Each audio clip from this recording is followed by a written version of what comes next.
Welcome. March the 3rd is the World Birth Defects Prevention Day, and we all must take part. This is a very short presentation of key points.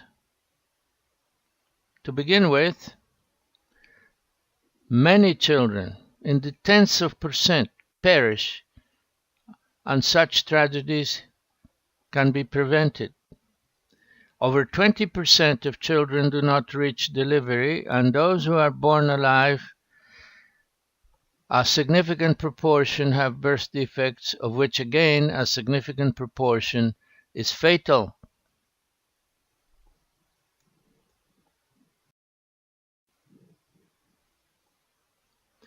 The prevention of birth defects is a task for every civilized society. It is not just the task of medicine.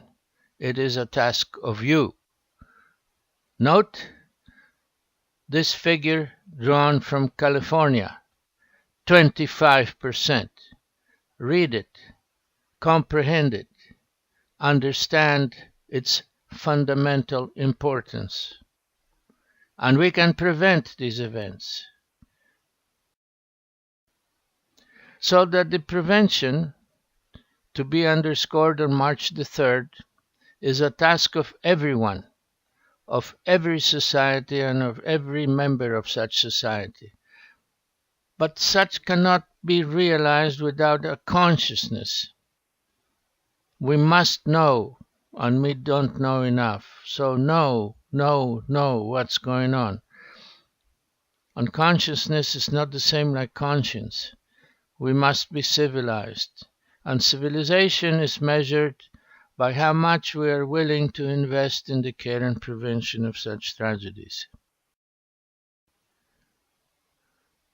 One of the triumphs of the 20th century is the realization that folic acid, a vitamin-like compound, can prevent spina bifida and associated anomalies. 50% of such anomalies can be prevented if, and here is the problem, the if such supplements are taken before pregnancy. Pills would be wonderful, but in reality, pregnant women take them after they realize they are pregnant, and by then it is too late. The cost of prevention is less than 1 cigarette a day. But the cost of having spina bifida is to be paralyzed for life or die. Alcohol is another of the causes of many tragedies. While an individual can be drunk for a day, a child is drunk for a whole life. And not only is he drunk, but he cannot compute. He cannot be a member of society. He's set aside because he has inability, disability, or whatever you wish to call it. All because someone had fun before knowing that a pregnancy was impending. And then there is the issue of maternal illnesses.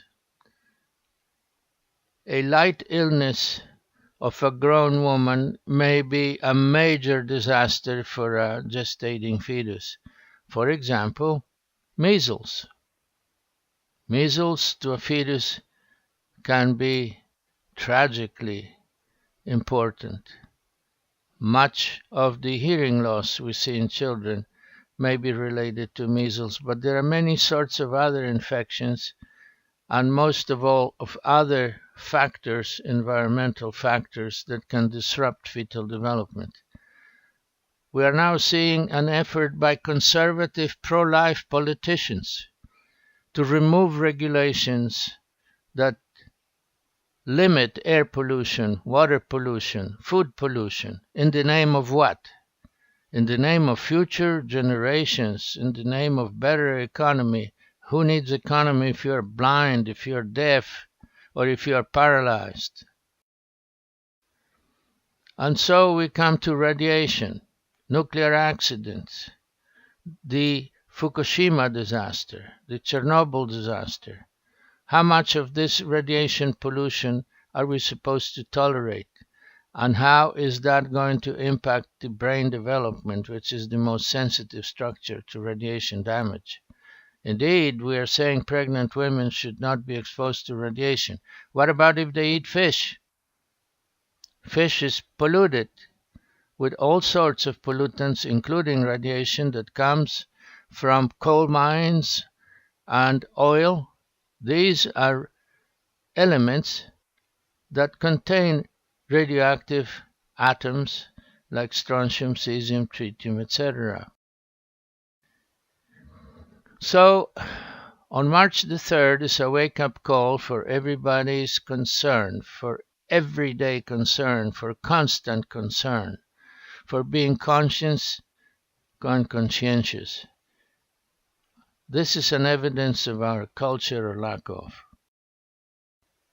Because birth defects are a tragedy, and this is just a brief illustration of the child perspective of Chernobyl from a village not far from it.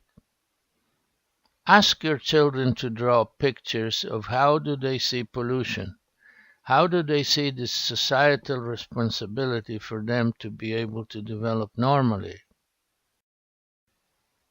In the case of Chernobyl, the examples are clear-cut.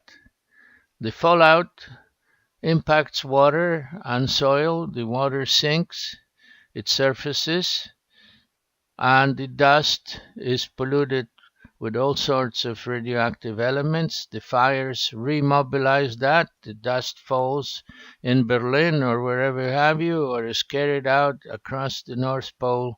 It settles all over the world, and then we have smoke, dust, rain. All of that ends up in our nutrients. We are at the end of the feeding chain. We eat all of this, we breathe it, we drink it. So to close, much can be prevented. This young couple was given a very important present, a container with folic acid pill. If she takes these folic acid tablets, she will immunize herself before a pregnancy begins so that her baby may be free of neural tube defects. Folic acid prevention is increasingly adopted across the world, and 70 countries or more are taking measures to reduce the tragic impact of spina bifida, its paralysis, and infant mortality. So I wish to call your attention to these issues, and until then, I wish you the very best. Let the children be healthy.